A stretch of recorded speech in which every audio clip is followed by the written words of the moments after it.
Pernah tak anda terfikir, apa sebenarnya yang jadi panduan dalam hidup kita? Macam kompas dalaman yang senyap-senyap tunjukkan arah untuk setiap keputusan yang kita buat.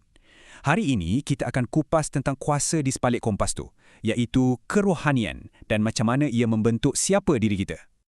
Cuba bayangkan, kita semua kan pernah berdiri di persimpangan macam ni. Sebelah sini nampak macam jalan yang tenang, penuh makna. Sebelah sana pula mungkin nampak lebih sibuk, lebih mencabar. Persoalannya, jalan mana yang kita nak pilih dan apa yang mendorong pilihan tu.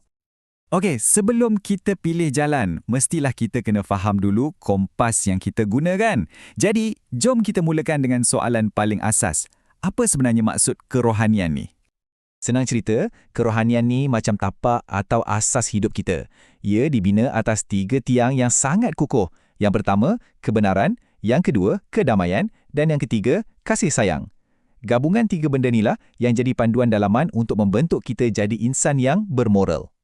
Dan dari 3 tiang utama tadi tu, kebenaran, kedamaian dan kasih sayang, lahirlah 5 nilai teras yang lebih praktikal untuk kita amalkan hari-hari, iaitu kepercayaan kepada Tuhan, kasih sayang sesama manusia, sikap bertanggungjawab atas semua tindakan kita, sentiasa cuba untuk jadi baik hati dan akhir sekali, rasa hormat kepada semua orang.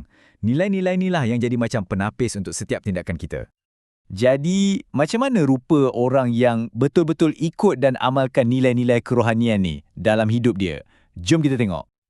Orang yang bermoral ni, kita boleh nampak sifat-sifat dia dengan jelas. Mereka ni bukan setakat jujur dan adil dalam urusan harian, tapi juga cukup berani untuk pertahankan apa yang benar. Paling penting, mereka sentiasa bersyukur dan hormat pada orang lain. Jadi nilai-nilai ni bukan sekadar kepercayaan, tapi betul-betul jadi amalan.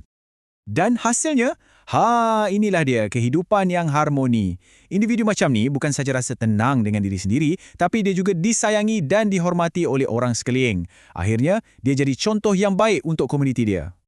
Tapi, apa jadi kalau kompas tu kita tak pedulikan? Apa berlaku bila kita abaikan nilai-nilai kerohanian ni? Okey, jom kita tengok pula jalan yang satu lagi ni.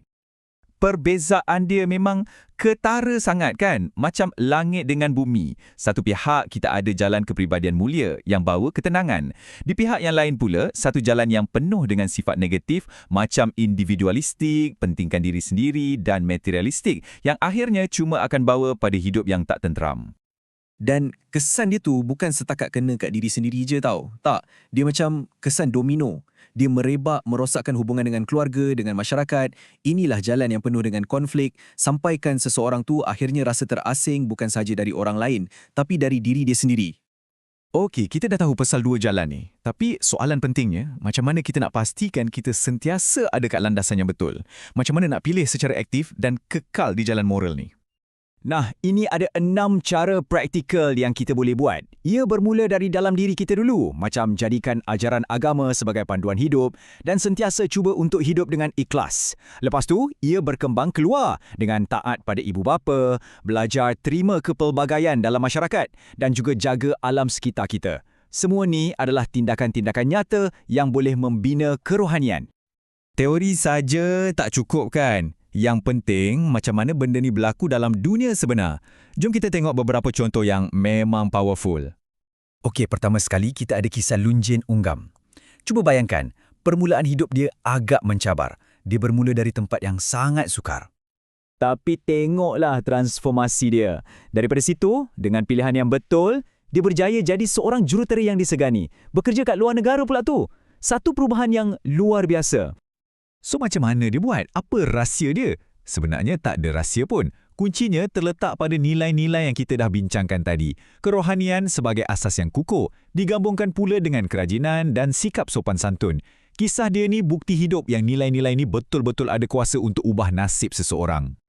Okey, cerita kedua ni pula tentang betapa kuatnya kuasa kata-kata. Ada seorang kanak-kanak ni cakap kat mak ayah dia yang selalu abaikan datuk mereka. Dia kata, bila kami dah besar nanti, kami pun tak naklah makan dengan mak dan ayah. Ayat yang ringkas tu kan, tapi menusuk kalbu. Ia jadi macam cermin yang terus menyedarkan mak ayah dia tentang perbuatan mereka. Baiklah, untuk kita imbas kembali secara ringkas, inilah intipati dia. Semuanya berbalik pada nilai-nilai teras macam kasih sayang dan hormat. Dan cabaran terbesar kita zaman sekarang ni adalah untuk melawan tarikan-tarikan negatif macam sikap individualistik dan materialisme yang melampau. Akhirnya, kita kembali semula ke persimpangan di awal tadi. Lepas dah tengok kedua-dua jalan, kita jadi lebih faham. Kerohanian ni bukan sekadar kepercayaan. Ia adalah satu siri pilihan kecil yang kita buat setiap hari. Kompas moral tu ada dalam tangan kita. Soalannya sekarang, ke mana kita nak halakan kompas tu?